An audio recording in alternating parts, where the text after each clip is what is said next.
Donc il me semble que l'égalité homme-femme dans l'éducation nationale pourrait exister, mais parce que l'accès au corps des certifiés des agrégés se fait par concours, et donc je pense qu'à ce niveau-là, on est égalitaire aussi bien homme ou femme. Par contre, il me semble que c'est dans les avancées de carrière que c'est genré plutôt en faveur des hommes. Alors d'une part, il y a, dans les années 90, moi j'ai commencé en 90, et on avait deux notes, la note administrative et la note pédagogique. Et la note administrative tenait compte de notre investissement dans l'établissement. Or, beaucoup de femmes prennent souvent des congés maternité ou parentalité, ou les temps partiels, et ce qui fait qu'elles pouvaient moins s'investir que les hommes dans le travail. Qui nous est demandé au collège, parce que c'est pas simplement enseigner, mais aussi des fois participer à des conseils d'administration ou autres. Et en particulier, moi, je sais qu'ici, mon épouse qui travaille aussi dans ce collège, elle a pris 6 mois de moins que moi dans l'avancement. Effectivement, elle avait un temps partiel, elle avait un congé maternité, et peut-être que c'est un petit peu moins investi à ce moment-là, mais voilà.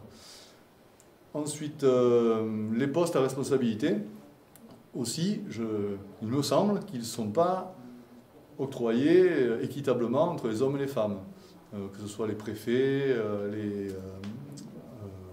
les DAZEN, les recteurs. Je pense, je ne sais pas si je me trompe, qu'ils sont plus majoritairement chez les hommes, donnés chez les hommes que chez les femmes.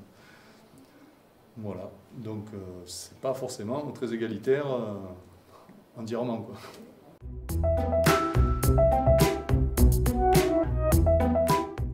Alors les freins à cette égalité, ça me semble d'abord les temps partiels qui étaient pris, peut-être ça va changer, mais majoritairement par les femmes, parce qu'elles sont souvent, après leur maternité, elles prennent des temps partiels pour continuer à s'occuper de leurs petits, et pour avoir moins d'heures à faire dans l'établissement, ce qui fait que du coup, en temps partiel, elles n'avaient même plus la possibilité d'avoir d'heures supplémentaires, donc au niveau des salaires, c'était moindre, donc par rapport à un homme, donc je pense qu'elles ont à ce moment-là gagné moins. Ensuite, il me semble que les freins, c'est déjà la reproduction de notre modèle traditionnel, très patriarcal. Donc ça gêne aussi. Ensuite, le poids des stéréotypes depuis le plus jeune âge. Quand on a des enfants, très souvent, les cadeaux ou les jeux auxquels ils jouent sont souvent genrés. Et donc ça reste en eux ensuite dans leur vie d'adulte. Et sinon, il me semble que chez les dames, chez les femmes, elles se sentent des fois moins légitimes pour des postes à responsabilité. Elles ont peur d'accéder, pour la majorité, bien sûr, à des postes qui demandent plus de qualifications. Je sais pas moi, on a eu rarement des pilotes d'avion. Maintenant, ça commence à rentrer, mais bon... c'est pas le cas pour tout le monde.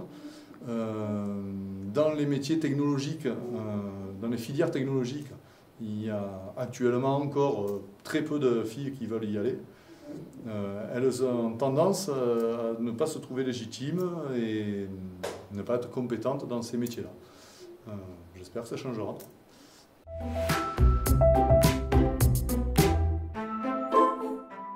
Alors, ce qui pourrait améliorer cette égalité, nous par exemple à Camille Claudel, dès le plus jeune âge, dès nos 6e, dans nos différentes classes, plutôt en 4e, mais dès le plus jeune âge, nous avons différentes actions qui sont menées par des associations qui viennent nous seconder, et par exemple il y a l'AMSA qui intervient sur les métiers genrés.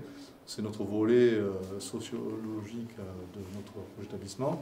Il y a aussi l'AFEV, qui intervient pour tout ce qui est ouverture culturelle. Donc les enfants réfléchissent sur l'égalité homme-femme à travers ces projets, ces activités. Et il y a aussi l'œil du loup qui s'occupe plutôt de ce qui est santé et consentement.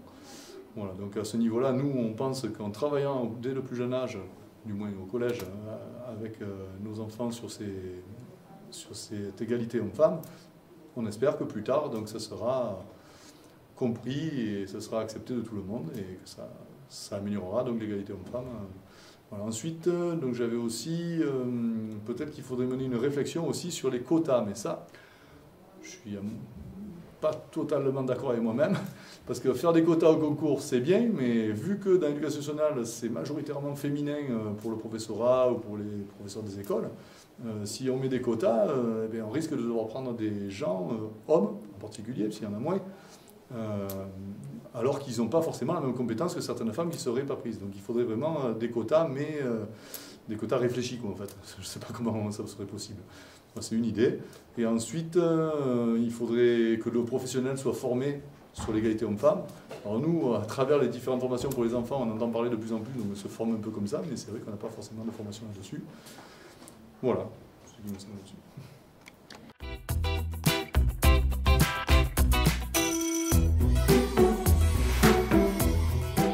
Alors mon idée originale pour améliorer cela, ça serait dans les collèges, dans les lycées, peut-être de faire qu'on ait une demi-journée dans laquelle il n'y aurait pas cours, mais qu'elle serait réservée pour faire les conseils d'administration, les conseils de classe, les réunions parents-professeurs. Mais il faudrait que ça soit compté dans les 18 heures d'un certifié ou dans les 15 heures d'un agrégé. Ça, il me semble que ça serait pas mal. Ça permettrait effectivement que tout le monde soit à ce moment-là et qu'il n'y ait plus l'excuse « je dois aller m'occuper de mes enfants, donc je suis obligé de partir, je ne peux pas rester et m'investir autant qu'un homme dans l'établissement ». Voilà, donc ça me semble une idée. Ensuite, il y aurait aussi la volonté que dès la maternelle, on essaie de ne plus faire des jeux, des activités, pas des jeux, mais des activités genrées suivant les garçons et les filles. Et je pense que c'est de plus en plus comme ça maintenant. Et donc ça va continuer. Et enfin, on aimerait bien aussi faire une speed dating avec AMSA pour justement faire réfléchir sur ces métiers genrés et voir s'ils ne pourraient pas être occupés plutôt par des femmes que par des hommes certaines fois. Et enfin, proposer de montrer aux hommes des métiers occupés par des femmes et aux femmes des métiers occupés par des hommes pour effectivement faire que ça change dans la culture commune de tout le monde.